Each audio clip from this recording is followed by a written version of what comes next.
Welcome to the Veriff Voices podcast, a collection of conversations with leaders from across the industry, sharing tips and valuable insight into shaping the future of online identity. This podcast is brought to you by the people of Veriff, rebuilding trust in the digital world. Hello, everybody, and welcome to another edition of Veriff Voices, the podcast where we talk about fraud, compliance, technology, and all things related to identity verification. We've got a very interesting episode today, actually, talking about something slightly different to our usual subject matter. Joining me to do so is Sebastián Mañana Lenzi, who is CEO at SonoSuite. Sebastián, welcome, first of all, and thank you for joining us. Would you just like to give us a little bit of an introduction into to yourself and maybe about SonoSuite as well? Thanks, Chris. Thank you for letting me be here. Well, I'm CEO of SonoSuite a bit less than 2 years ago. This is a white label distributor. We're a digital company.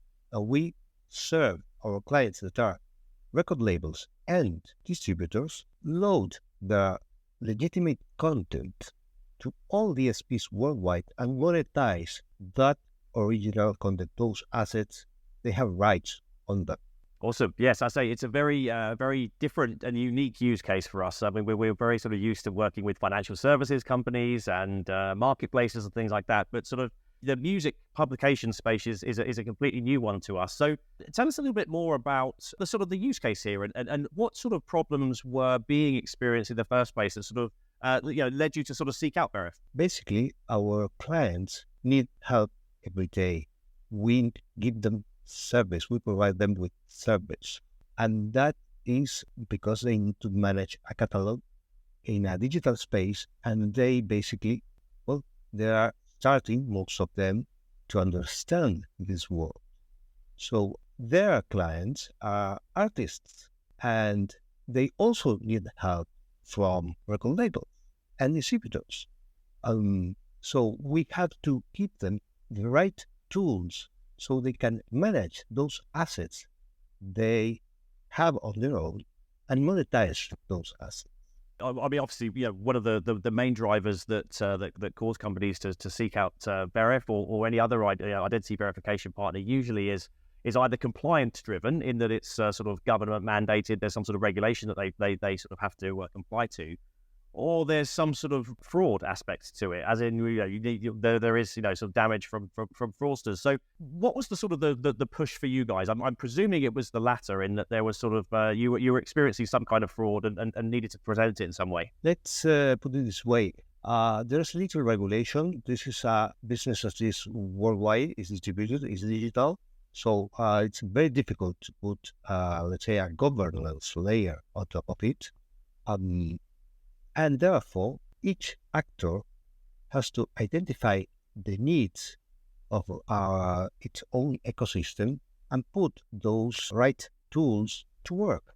So what in this industry, all around the industry, is good players that have their own assets and other players that are bad actors that don't own assets but want to monetize assets they don't want or that have been generated, let's say, through machine.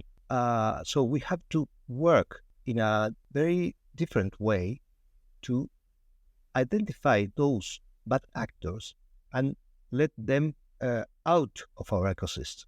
And I say it's in some ways, although this is very different from financial services, in some ways there are some similarities, because it's essentially preventing people making financial gain from work that's not their own, essentially. So what sort of, I mean, are you able to give any, just in a very broad sense, not necessarily specific examples, but what are kind of what are the sort of the values of money we'd be talking about here if a fraudulent actor was to get through? That's a very good point. Basically, there's a lot of, let's say, discussion on this, and it's public, and you can see a lot of news. Each stream is paid a small fraction of a cent. So we are talking about very little money per case. But the point is here that it is quite simple to multiply that stream if you use a machine. Therefore, you can generate some relevant amount by using, let's say, machines, by using ways that are not legitimate, let's say, user like you or me, myself, or listening to a song through one of those well-known DSPs that are working worldwide. So it's therefore, because we are talking about very small amounts, it's not that simple, that easy to, let's say, put fences in this field, on this field. Yeah, absolutely. And we sort of see this quite a lot, actually, with that kind of fraud that starts off a very small scale, but obviously accumulates to be something much bigger is very hard to detect as well sometimes, because it's, as you say, it's such a small, almost minuscule amount in an individual setting, but it's when it's all clumped together that it has its impact. And is there, as well as a sort of a financial impact to this, is there an impact when it comes to sort of integrity as well, and kind of sort of reputational damage that could come from fraudulent use as well? The point here is that we are a quite old player in this industry. So you build your reputation based on the way you act with your clients on a daily basis and with your partners, the DSPs, on a daily basis. And that generates integrity, credibility over time. So what we try with DSPs is to keep an adequate and relevant and daily interaction, so we can learn from them and we can identify any potential damage for them. And for our clients, we are working trying to improve our service to them. So by improving the service to our clients, we are improving the value they generate, and therefore they will collect better. And that's our aim, to have a better service, they collect better for their assets, and we keep this integrity on ourselves because we behave the right way. And that's how it should be. Veriff is one piece that fits at this moment for us, and it's good because can simplify the interaction of our clients towards their users. Those, let's say, people that say have assets that have rights over them. So we put that layer, and that layer allow those clients, our clients, to know they are dealing with real people. And that's very good.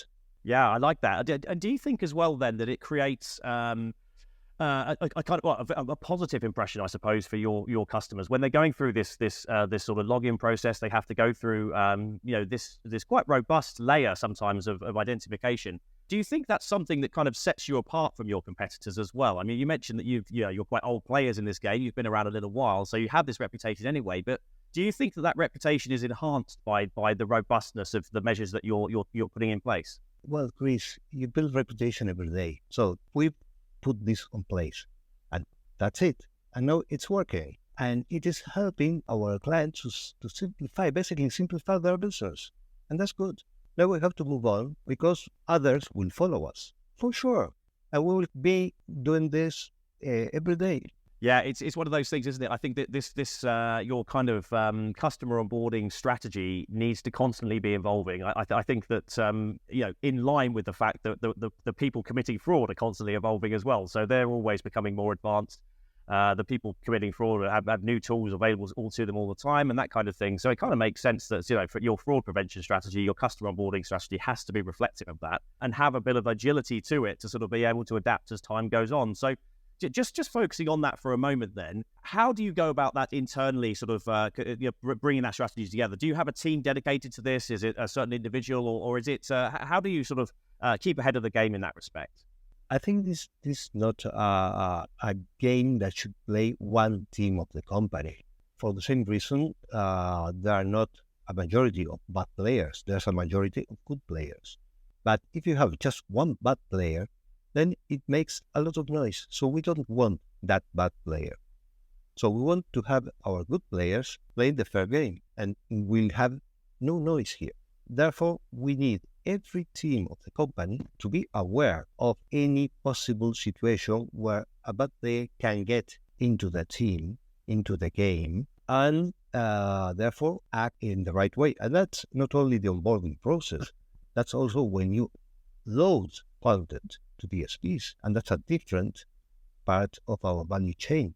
And also when you are confirming those royalties to our clients, because you have to understand and you have to use your tools to understand what part of those royalties are suspicious of not being legitimate. So in every part of the company, we have embedded this, let's say, detection of illegitimate action.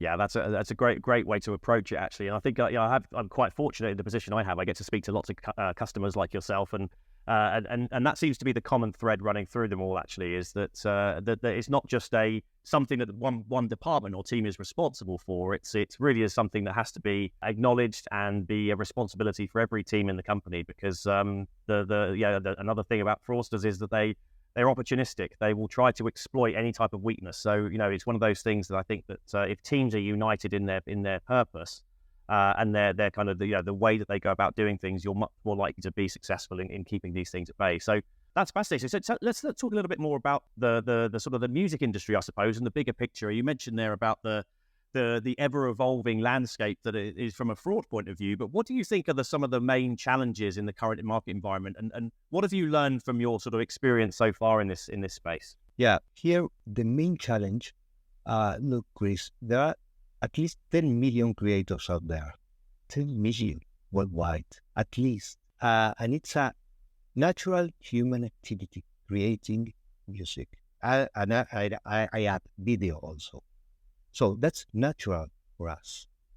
Therefore, we have to generate the right tools and the easiest ways to let those creators, let those content be public, go on streaming, and then monetize those content. So the main challenge is to simplify access to all those creators to this ecosystem. And we are working on that. And we are doing that through our clients that are record labels and distributors, independent record labels, independent distributors. Well, I mean, we talk a lot about artificial intelligence. Veriff, obviously, we are an AI company ourselves. We use that in our fraud prevention, but it can be in some ways a double-edged sword as well. You can use it for good. It can be used for not so good as well. What are some of the issues that are facing your industry when it comes to artificial intelligence? I'm sort of thinking particularly around sort of streaming fraud and data manipulation, maybe things like that. But could you tell us a little bit more about those, so it sort of paints a bit of a picture around what the industry is seeing? Yeah, on our side, what we are using here is tools based on AI to improve the service our clients use, and therefore they have more value for their artists, their groups they serve. So that's let's say the positive side. Then to fight against those that use AI on a, let's say, ugly way, we can use AI to get rid of that behavior of those, let's say, contents that can be AI generated, or that can use AI to generate artificial streams. So, and this cat and mouse fight will keep forever. So we are trying to be ahead, as well as every single actor of this ecosystem. We are trying to work with DSPs, and we are all working with the main DSPs, and there is interaction among us in order to try to identify what's going on out there, so we can stop as soon as possible every behavior we identify using these AI tools we are using. That's an interesting point, just to pick up on that, actually. Is there, obviously, we work across a number of different industries. Is the music industry, is there more of a sense of sort of cross-business collaboration in there? Is there sort of an understanding that this is a common problem facing everybody, so working together is the best way to solve it? I think it's probably, well, I mean that's the question, really. I don't know. Is that something that you see a lot of, sort of this, as I say, sort of multi-company collaboration to try to get to the bottom of a problem? Well, it's very difficult in any industry to get, let's say, this cross collaboration. Very difficult. What it can be easier is to have, let's say, informal collaboration.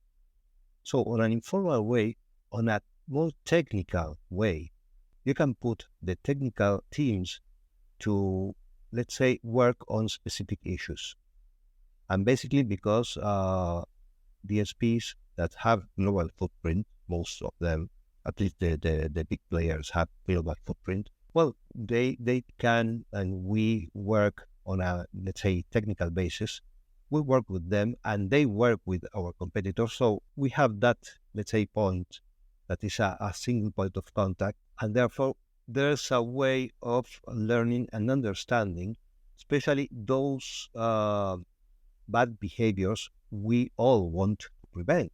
Yeah, absolutely. And I think we kind of see this at Veriff, actually. We have a very broad range of customers across a number of different industries, but we have the sort of technology behind the scenes to identify when a fraudster is making a particular attack on a certain customer of ours. We know that to be alert of it across to all of the others as well. So there's even a bit of sort of collaboration behind the scenes there, cross-industry as well as sort of cross-competitor, I suppose, which I think is ultimately the way to solve these kind of problems. I think that fraudsters, as we mentioned earlier on, are very opportunistic. They will keep probing away until they find a weakness, and when they find a weakness, they'll exploit it to its fullest. So the more you can be prepared for that, the better, I think. And talking about artificial intelligence, and talking about some of the technology of developments, what are the other things that are kind of keeping people awake at night when it comes to fraud in the music industry? Is there anything else? Is AI the main one, or are there others as well?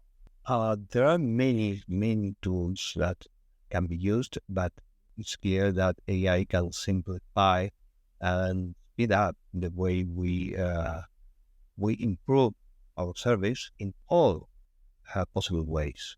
And we are putting the emphasis on fraud fight, and of course, AI can help us. There are many tools that can be used in every single aspect of our customer journey, of our client journey.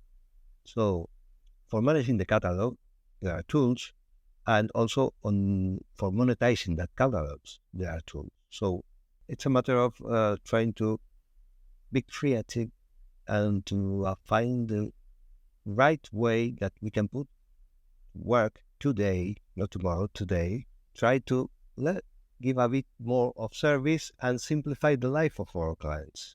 And of course, the fraud is one part of that, let's say, of our work. Just one part. We like to sort of wrap these interviews up by having a little bit of a look towards the future as well. So you mentioned that sort of, figuring out problems for today is one thing, but let's talk about tomorrow as well. What are some of the big sort of trends that you're seeing, or what can you see coming across, for the industry as a whole, but SonoSuite as well in particular in the next sort of 12 months, maybe 24 months as well? Yeah. Well, when we're talking about those 10 million creators, it's what we call this independent ecosystem. And we, as a company, put a lot of emphasis on the word independent, because we want to become that icon, a relevant player of the independent ecosystem. And that means to improve our global footprint, we have to be basically 40% of our business is North America, 40% is Western Europe, 20% rest of the world, and every single market is growing quite fast. So we want to keep that global footprint, and we want to be more relevant for our clients.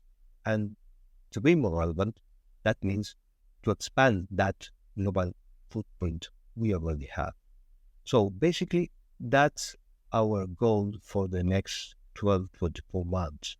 And that means this requires better tools, more solid tools, so our clients can benefit from those tools.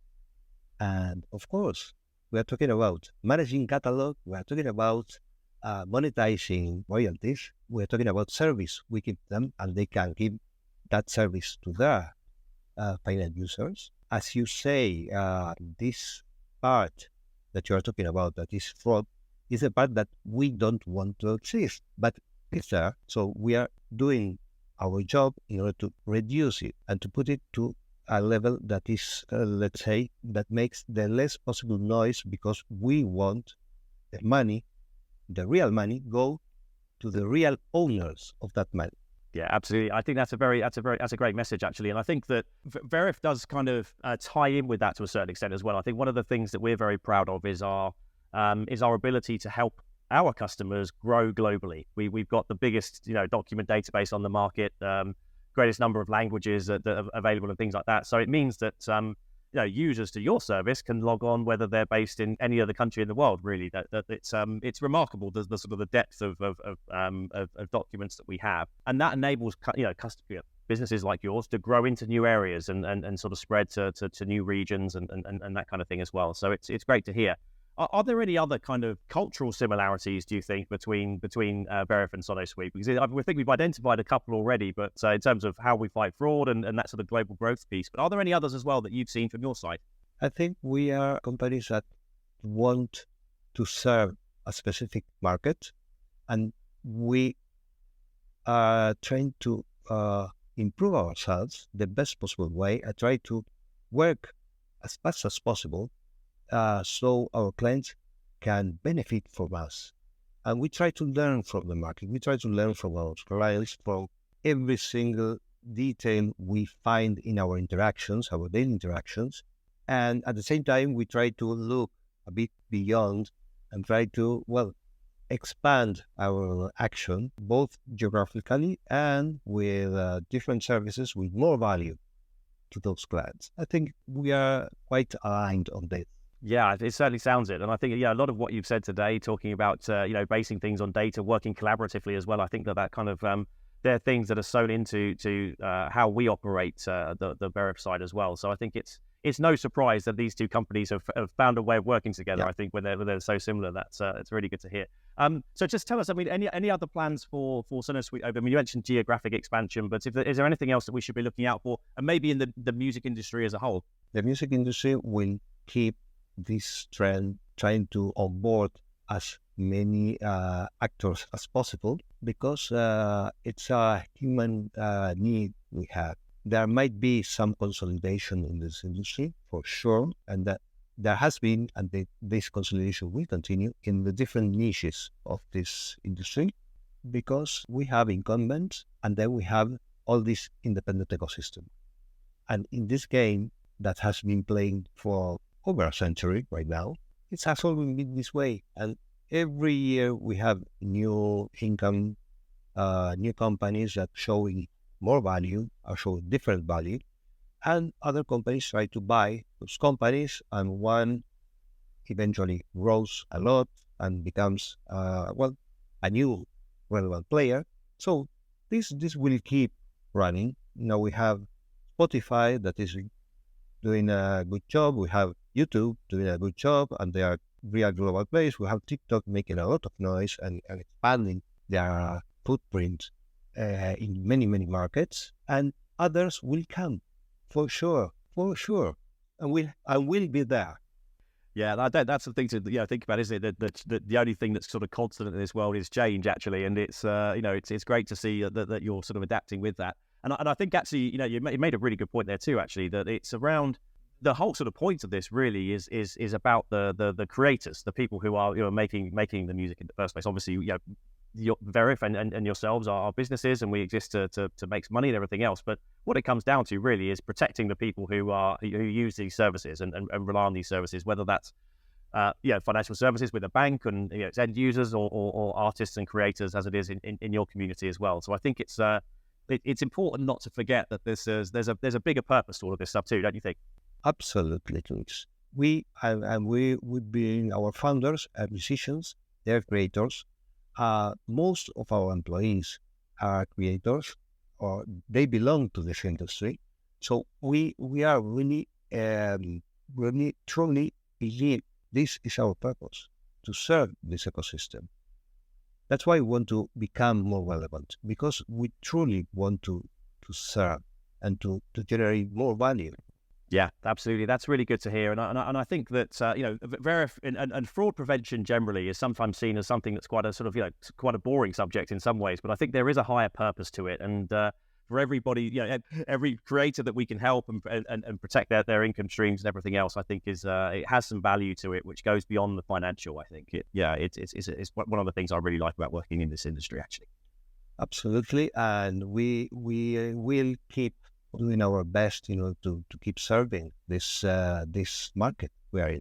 Awesome. Okay. Well, look, Sebastián, I think we're about out of time actually. So this has been really interesting. As I say, it's a new use case for us, and one we're very excited about because I think it's a partnership that has a lot of longevity to it. So thank you very much for joining us. I know you're incredibly busy, so it's much appreciated, and hopefully we can talk again sometime.